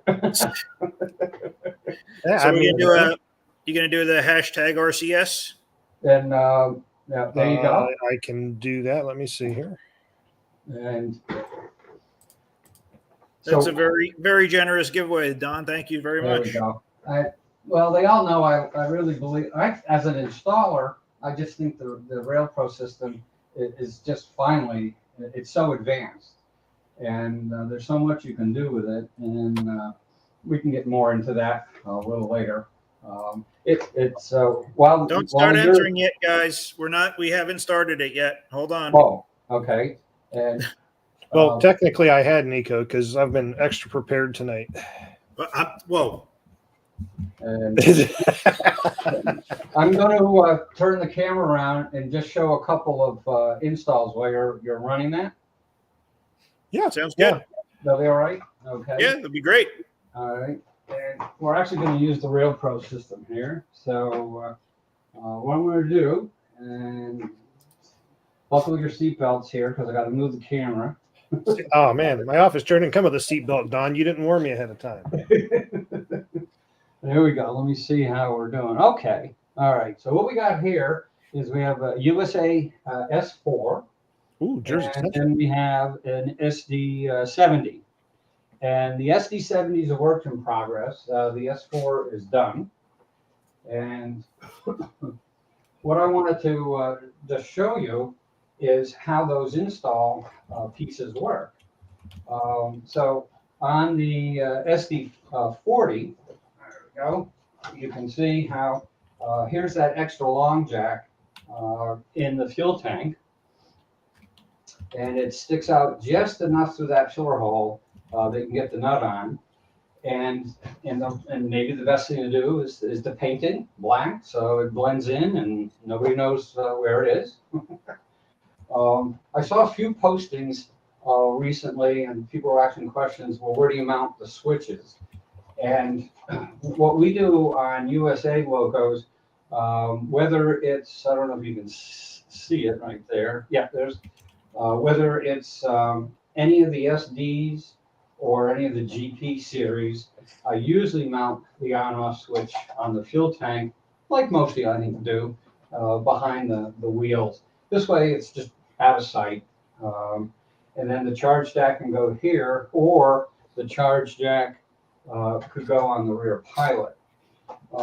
As you take a look here at this one, you can see where the Rail Pro is mounted. And we put it in the back because ultimately we put a fan in here.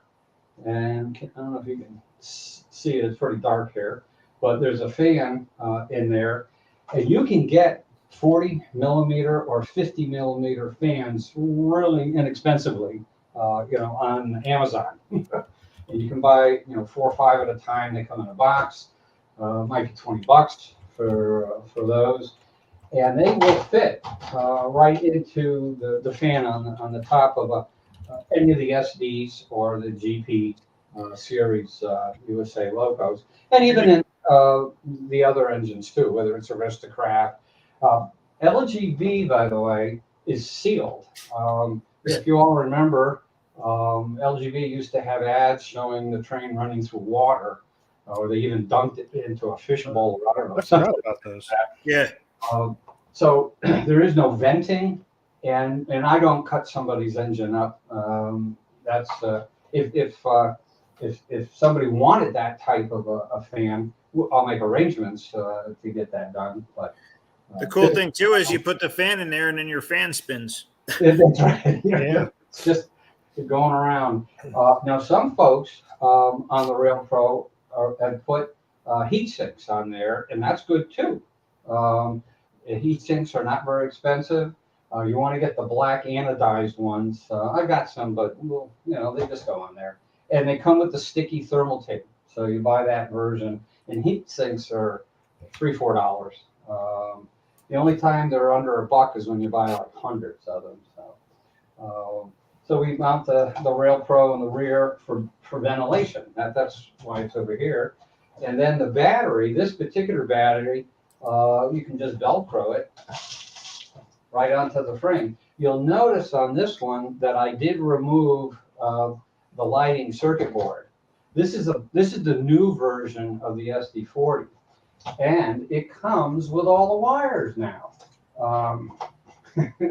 So you can tap into the headlights, the number boards, the cab light.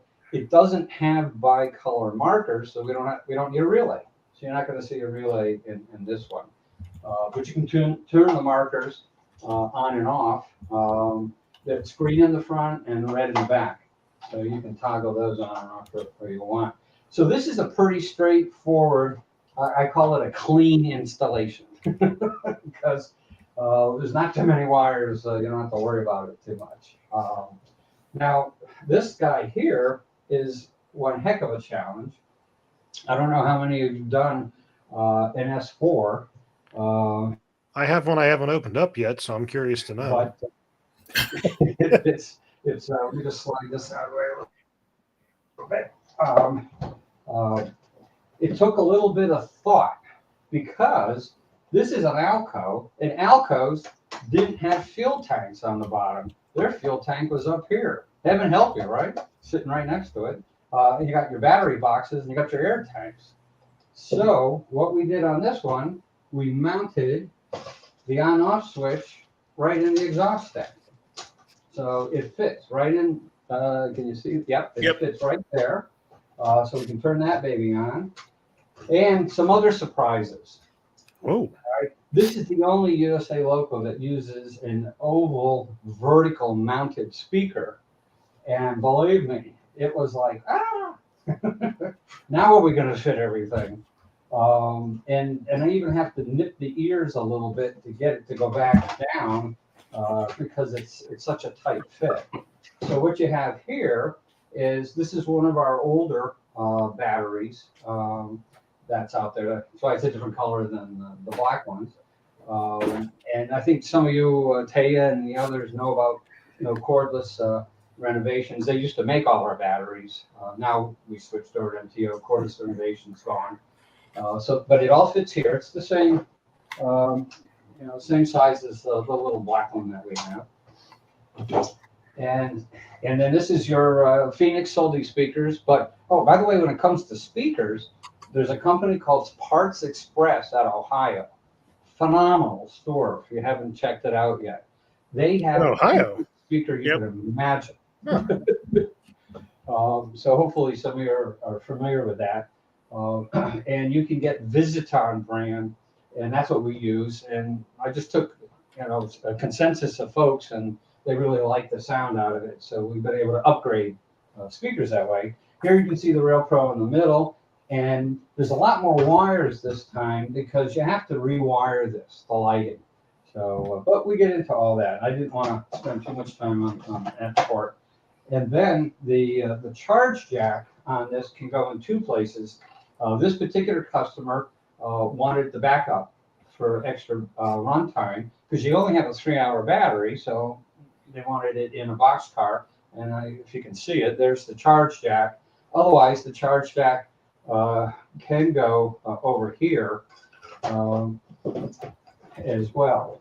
And so that sort of gives you an idea on this one.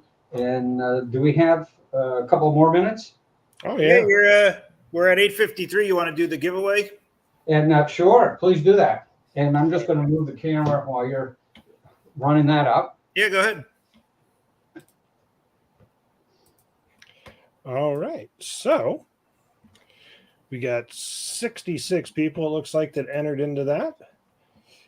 So let's see. Hold on, 67. Oh, 67. What? Wait, what?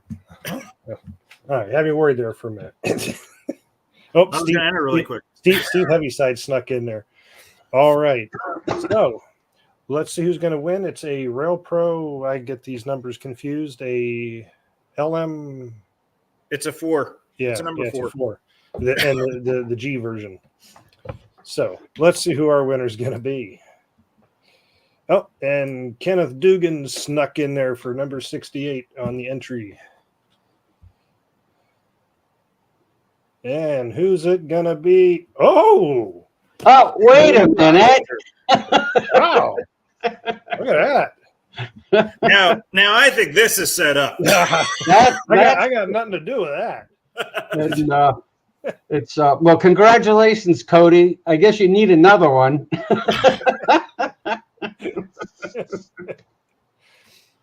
Wow. And if you know what, Cody won it fair and square, I'll give away a second one. You'll give away a but he can't win the second one. And so, do we have enough time to run it again? All the people that entered are actually still in there. I can hit draw again, and we can run it again. Draw again. And Cody's automatically excluding from winning a second one. So if he wins twice, there's something going on. I'll take care of it with Robbie. Okay. All right. Run it again. Let's run it again and see what we get. So we have a question, Don, on the installs. Do you supply a list of? Hold on, it's going away from me. It's running away. Supply a list of components and where to get them if we wanted to do the install ourselves. Well, I know you. So on your website, you sell almost all the supplies to install. Correct. So you could go right to Don's website. You want to post your website, or do you want to post it there for? Yeah, I had it up there real quick. Our winner of the second drawing is Coastal Nomad. Wonderful. Oh, that's great. That's Coastal good. Nomad, if you shoot, I'm trying to think. If you want to shoot us an email, info@largescaletrains.com. I can forward that off to Dawn. I'm assuming you just need their name, address, anything else in addition to that, Dawn? Yep, I just send your name and address and your email so we can, I can help you out. and Okay. and I'll mail these to you. There's won't cost you anything. I'm just going to in that box. So, but you need to let me know what you want sound program. They come standard with an EMD 645 and a K5 LLA horn. But if you have a steam engine or a different diesel, just ask and I'll put in the correct sound for you. Okay. And I'll put your website back up here for people that were asking. Where'd it go? It's rcsofne.com, right? That's it. Yep. You can, it's just the letters of the name of the company, the first letter. It's a lot easier than spelling it out. Somebody was asking about a battery weight or a battery scale or something like that. Is that something you do? And a battery meter. Maybe that's it. Battery meter gauge. And yeah. And in fact, let's see, you got the second, if you take a look over here, you'll see, can you see that? Yep. Okay. So these are $12. And what I'm doing now is just looking at the battery voltage. So if I got to say it this way, if you don't have a Rail Pro, you can't do this. So you need to get one of these so you can measure what your battery voltage is. Rail Pro will tell you right from the handheld. There's an info button, and this will read any voltage from either the HO stuff all the way up to G scale. But I'll have these at the show, or you can always ask for one. And this, I know we got to go. What I wanted to just let you know, because I've seen questions about it, is smoke systems. And this is Bachmann's latest version of this. It's got the plug and play. This is another one. I'm just getting it finished. We have to whittle out this a little bit more so we can hide the Rail Pro and everything. But the smoke unit on this is amazing. All right, what did I do? Okay, and I just wanted to show you, and then I guess we better wrap it up. I also wanted to tell you about these new Exciter speakers. I had another little engine to play. But if you have a model that doesn't have speaker mounts or holes, what you get from Parts Express, it's called an exciter. And imagine a regular speaker, it has no cone, it has a resonator, and it has this special 3M glue. And when you stick it to the wall inside the engine or the compartment, it resonates and it sounds like a speaker. It's amazing. Yep. These things are $6 to $12 to $20. So, but there's the smoke, and you can see that, and this is stock right out of the box. The smoke. They added a fan-driven smoke unit finally, huh? That's right. Wow. There we go. So I'm going to turn that baby off. There we go. All right. So I think I'm going to go back to the main camera and thank everybody, and thank you guys for having me on. I know this year when we make it up to the show, I'm gonna try and make sure I get a chance to sit in on your clinic that you do. You were probably about halfway through it last year when I realized that it was going on.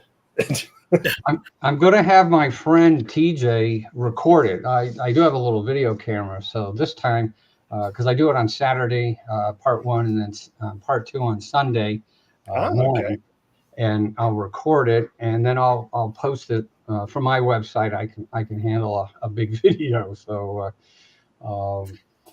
and then this way, a lot of questions can get answered, or you can always review it at a later time. But to answer one of the questions is that anybody, if we do the install, you get it back, it's done. If you're going to do it yourself, I'll coach you through it. I think I've probably, like Nico, seen 95% of every train or every engine out there. So we have a pretty good idea on the shortcuts or the pitfalls and we could talk about it. And through my email, Mr. Dunbar, I don't know his name, but Mr. Dunbar was having trouble reaching me. I've cut my hours back a little bit. Email works good for me. I don't really follow the Facebook as much. Maybe that's not good, but but with email, I have a written copy, and then I can provide all my attachments so that this way, if you need a wiring diagram, I photograph all the installs. I can send you photographs of how you lay out something. So anyways, we're past 9 o'clock. I thank you so much, Andrew and Nico, for letting me come on. Oh, thank you, Don. Thank you for coming on. We really appreciate you taking the time tonight. It was wonderful to have you. Dominic, it's scrolling along the bottom of the It screen. was fun because I found my camera. Yeah. You bought another camera and then found the one you lost. I told you you'd find it as soon as you bought a new one. That's right. So it helped to clean up the place a little. And Joe Lipinski, he knows what I'm talking about. So. And anybody that's wondering, our next live stream is going to be, let's see where to go. Had it right in front of me. Where to go? March 31st at 7 p.m. Eastern. I'll have more details in the coming weeks here on our guests and the topics. But check out largescaletrains.com/schedule, or just go to the main site and go into Large Scale Live and click on the upcoming show schedule. I'll have that updated as soon as I have that info. But yeah, that's where we're at. Alrighty. Well, thank you everybody for watching. Thank you, Don, for coming on, and John. I know he had to run off to sit on babies. Oh yeah, he was babysitting the grandkids. Yep. So, Yes, Mikey. It's a special Easter episode. Special Easter episode. Andrew will have his buddy ears on. Oh, Turk. Okay. By the way, Andrew, Turk and I want to come back and do a show together. Sweet. Because we can go from mechanical to electronics. Nico can help us, and I think the three of us could really provide a lot more info, because it gets I was turned away from the camera a lot, so we'll have to figure out a better way to do it. But anyways. Yeah. And also, Joseph Lipinski, you are incorrect. I do not have to move the April live stream, because Nico and I will be doing that from the hotel. Right? No, Larry Otis, you cannot be on in your Speedo before you even ask. By the way, we're staying at Larry's hotel too. I can pass a message on to Larry if he's still listening, and that how would he like his Heisler in Speedo stripes? Speedo striped Heisler. Ooh. I have his Heisler, so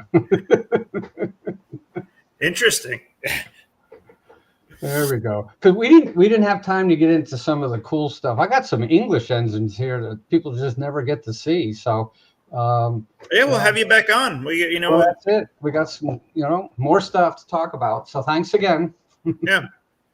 All right. Thank you, everyone. Yep. We'll see you next time. Have a great night. Bye-bye.